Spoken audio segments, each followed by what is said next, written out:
हर हर महादेव, जय भोलेनाथ। नमस्कार, मैं साधना पांडे मार्गदर्शन पे आपका स्वागत करती हूँ। दोस्तों, मैं बात करने वाली हूँ श्रावण सोमवार व्रत के नियम। क्या फ़ायदे हैं व्रत करने की, और पहली बार जो व्रत शुरू करना चाहते हैं, चाहे सावन के पूरे मास का या फिर सावन सोमवार व्रत का, तो क्या वो लोग व्रत शुरू करें या न करें, और व्रत के नियम क्या हैं, व्रत में खान पान आहार कैसा होना चाहिए आपका। और जो लोग पूरे सावन का व्रत करते हैं, क्या वो पूरे महीने, यानी कि जो 2 महीने का सावन इस बार हो रहा है, तो फिर क्या 2 महीने का व्रत करना होगा। तो संपूर्ण जानकारियाँ आपको इस वीडियो से मिलेंगी। तो दोस्तों, वीडियो अच्छी लगे तो लाइक ज़रूर करिएगा और चैनल को सब्सक्राइब कर दीजिएगा। देखिए, सावन कब से शुरू हो रहा है, तो सावन जो है इस बार 4 तारीख से, 4 जुलाई 2023 से प्रारंभ हो जा रहा है। और जैसा कि जानते हैं, हर माह की भांति सावन भी एक माह का ही होगा, लेकिन इस बार जो है वो मलमास, खरमास, पुरुषोत्तम मास, जिस नाम से आप जानें, तो वो पड़ने के कारण सावन 2 महीने का हो जा रहा है। लगभग जो है वो 59 दिनों का सावन हो रहा है।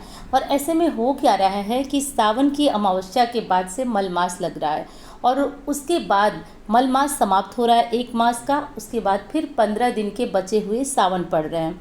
तो ये जो सावन मास है वो लगभग 2 महीने का हो जा रहा है। तो ऐसे में सावन मास में पूजा पाठ, व्रत, आराधना सब कुछ 2 महीने चलेगी। क्योंकि देखिए, जो लोग सावन का व्रत करना चाहते हैं उनके मन में एक दुविधा और आती है, क्योंकि व्रत तो है, व्रत है। ऐसे में 1 महीने का नहीं करके 2 महीने का व्रत करना पड़ेगा। क्योंकि देखिए, दिक्कत ये है कि आप 15 दिनों का व्रत करके 15 दिनों का व्रत छोड़ नहीं सकते हैं। जब आप पूरे महीने का व्रत कर रहे हैं, क्यों नहीं छोड़ सकते हैं? क्योंकि व्रत का संकल्प तो आपने 1 महीने का लिया। अब बीच में ये पुरुषोत्तम मास, मल मास पड़ रहा है, और चूंकि इस मास की कोई बहुत बड़ी अपनी विशेषता नहीं होती है। विशेषता का मतलब ऐसा कोई न नाम है न कुछ है। जिस मास के साथ पड़ता है उस मास की भांति इसका फल भी मिलता है। उस मास के देवता के साथ साथ भगवान विष्णु की पूजा होती है। तो सब मिलाकर मेरे कहने का ये अर्थ है कि बीच में पड़ने के कारण जो है ये पूरा मास जो है 1 मास, इस मास में भी आपको सावन का नियम पालन करना होगा। तो जो लोग पूरे माह का व्रत करना चाहते हैं वो पूरे 2 माह का व्रत करेंगे। सावन मास के व्रत का नियम क्या है? देखिए, सावन महीने में वैसे हर जन सामान्य को, जो कि शिव भक्त हैं, पूजा पाठ करते हैं, भगवान में भरोसा रखते हैं, तो उनको जो है मांस मछली वगैरह से दूर रहना चाहिए। वैसे तो देखिए, हमेशा ही दूर रहना चाहिए, ये चीज़ें अच्छी नहीं हैं। अब कुछ लोग जो खाते होंगे उनको तो बुरा लगेगा, लेकिन देखिए, किसी की हत्या करके अपना पेट भरना ये तो अच्छी बात नहीं है। बहुत सारे तर्क ये आते हैं कि हम मारते नहीं हैं। तो आप मारते नहीं हैं, लेकिन मारा तो आप ही के लिए जाता है, आप खाते हैं इसलिए वो मारे जाते हैं।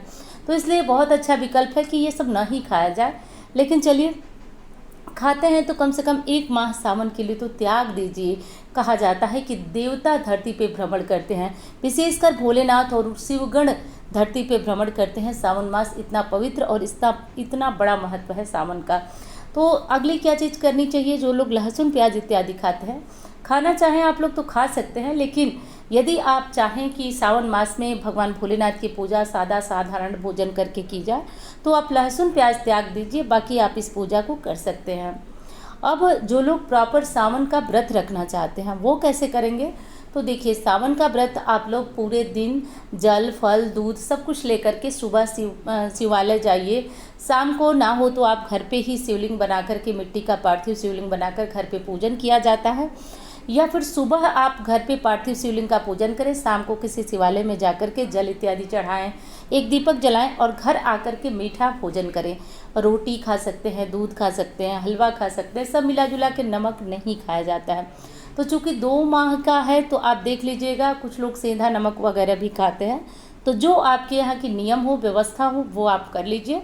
नमक खाना ज़रूरी हो तो आप सेंधा नमक लीजिएगा, ये साधारण नमक ना खाए। और यदि आप अच्छे हैं, हेल्दी हैं, वैसे तो देखिए 2 महीने तक कोई भी साधारण व्यक्ति यदि नमक के बिना रहे तो उसकी स्थिति बहुत ख़राब हो जाएगी। इसलिए सेंधा नमक तो इस बार ज़रूर ही सेवन करना पड़ेगा। देख लीजिए आप, मैं कुछ आपको क्या बता सकती हूँ, लेकिन मेरी समझ से 2 महीने नमक का त्याग करना बहुत शारीरिक कमजोरी आपके लिए ला सकता है। इसलिए आप सेंधा नमक वगैरह खाते रहें और तब आप इस व्रत को धारण कर सकते हैं। और जन सामान्य को भी ब्रह्मचर्य का पालन करना चाहिए। जो व्रतधारी हैं उनको तो ज़रूर करना चाहिए। जो लोग शिवालय जाते हैं, शिव मंदिर जाते हैं, 1 महीने तक जिनकी पूजा आराधना विधि विधान से चलती है, वो लोग भी ब्रह्मचर्य का पालन करें और प्रयास करें कि झूठ वगैरह ना बोलें, जितने भी हमको अच्छे काम हैं वो हम कर सकें। तो ये हो गया आपके सावन महीने के नियम। अब देखिए, चलिए सावन सोमवार के बारे में बात कर लेते हैं। जो लोग पहली बार सावन मास का व्रत करना चाहते हैं वो कर सकते हैं, क्योंकि सावन मास का जो पहला सोमवार है वो 10 जुलाई से प्रारंभ हो रहा है।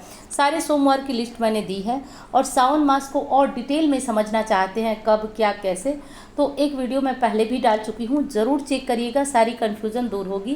क्योंकि इस बार 1 4 नहीं 8 सोमवार पड़ रहे हैं, तो क्या 8 सोमवार का व्रत आपको धारण करना चाहिए नहीं करना चाहिए, तो पूरी डिटेल वो वीडियो है, एक बार उसको देख लीजिएगा।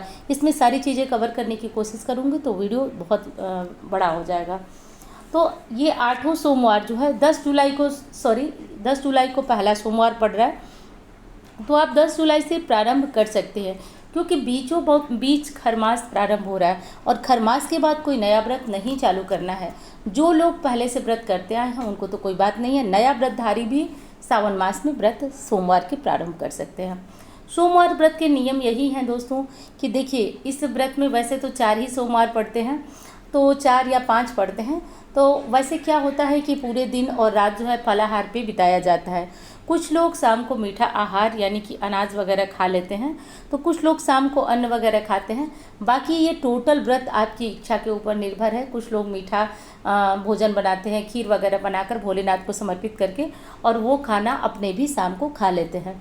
लेकिन हमारे यहाँ ये नियम है बनारस साइड में कि भगवान भोलेनाथ की पूरी विधि विधान से पूजा होती है, दोनों समय अभिषेक होता है सावन में, सावन के सोमवार को, और शाम को भी फलाहार खा के रहा जाता है, और दिन में भी अपना जो भी खा पी सकते हैं, चाय दूध फल वगैरह, तो इस तरह भी कर सकते हैं। शारीरिक दिक्कत है तो देखिए सेंधा नमक लीजिए, लेकिन इस व्रत में सेंधा नमक नहीं लिया जाता है। पूरे मास का व्रत यदि कर रहे हैं तो सेंधा नमक ले सकते हैं, बाकी कोई दिक्कत नहीं है। दूध ले लीजिए, दही ले लीजिए, छाछ ले लीजिए, जो खाना चाहे खा लीजिए। एक चीज़ की मनाही और की जाती है कि सावन मास में दूध वगैरह का सेवन नहीं किया जाता है, लेकिन देखिए अब तो पैकेट के दूध आ रहे हैं, तो क्या अच्छा है क्या बुरा ये तो कोई नहीं जानता है। पहले जो था ये नियम था कि जितनी भी घास होती थी सावन मास में वो विषैली हो जाती थी, उनको खाने के बाद गाय दूध सही नहीं देती थी, इसलिए जो है वो भोलेनाथ को ही सिर्फ सावन में दूध समर्पित होता था, अन्य लोग दूध नहीं पीते थे। लेकिन अब मजबूरी कहिए या जो भी कहिए, इस नियम को कोई पालन नहीं करता, तो जितना हो सके सामान्यतः अब मैं दूध मना करूँगी तो बहुत सारे लोगों का काम ही नहीं चलेगा चाय के बिना, तो दूध आप पी लीजिए, खा लीजिए, जो भी खाना पीना है, लेकिन लहसुन प्याज और अन्य जो नियम बताई हूँ उसका ध्यान आप लोग को अवश्य देना चाहिए। अब बताती हूँ कि सावन सोमवार से क्या होता है। देखिए, होता तो कुछ नहीं है, लेकिन होता वो है जिसके बारे में हमारी कल्पना भी नहीं होती है। ये सब अदृश्य चीज़ें हैं जो दिखाई नहीं देती हैं, लेकिन जिनके लाभ बहुत होते हैं। प्रायः बच्चियाँ पूछती हैं, हमसे भी बहुत पूछती हैं बच्चियाँ जो आसपास की हैं हमारे, या फिर अगल बगल में जो भी, कि क्या होता है सावन के जो सोमवार करने से। तो एक चीज़ बता दूँ कि फ़ायदे इतने होते हैं कि कुंडली में चंद्रमा यदि कमज़ोर है तो मानसिक रूप से आप परेशान रहेंगे, और जानते ही हैं मन के हारे हार है, तो मन के जीते जीत। मानसिक रूप से मजबूती मिलती है। किसी काम को अच्छी तरह से करने के लिए आपका सबसे ज़्यादा ज़रूरी है मन सुचारू रूप से चलना। साथ साथ सावन के सोमवार का व्रत रखने से संपूर्ण सोमवार जो पूरे वर्ष के सोमवार होते हैं उनको रखने का फल आपको प्राप्त होता है। जो भी इच्छा के लिए व्रत रखते हैं, जो भी कामनाएं आपकी हैं, वो बोलकर यदि आप व्रत रखते हैं तो उससे और शीघ्र आपकी कामनाएं पूर्ण होती हैं। तो ये सब फायदे हैं। साथ साथ कुंडली में कमज़ोर चंद्रमा को बल मिलता है। बहुत महत्वपूर्ण है सावन सोमवार का व्रत रखना। और जैसे कि हम लोग को तो आदत ही हो गई है, बचपन से बिल्कुल बहुत छोटे थे तब से सावन मास के पूरे सोमवार रखने का, तो अब तो लगता है कि नहीं, सभी को रखना चाहिए, क्योंकि बहुत सारे फ़ायदे हैं सावन सोमवार रखने के। तो जो भी रखना है आप लोग, जो कोई भी रखना चाहे, यही सावन सोमवार का नियम है। और सावन से जुड़ी हुई कि मलमास कब है, खरमास कब है, सारी जानकारियाँ यदि आप प्राप्त करना चाहते हैं तो आप चैनल पे जाएं, और जा कर के वहाँ से मैं डिस्क्रिप्शन में भी प्रयास करूँगी कि लगा दूँ। और दोस्तों, ये नंबर जो आप देख रहे हैं, इस पर कुंडली विश्लेषण कराना चाहते हैं, ग्रहों की पोजीशन जानना चाहें तो आप संपर्क कर सकते हैं। तो धन्यवाद, मिलती हूँ इस तरह के वीडियो के साथ। धन्यवाद।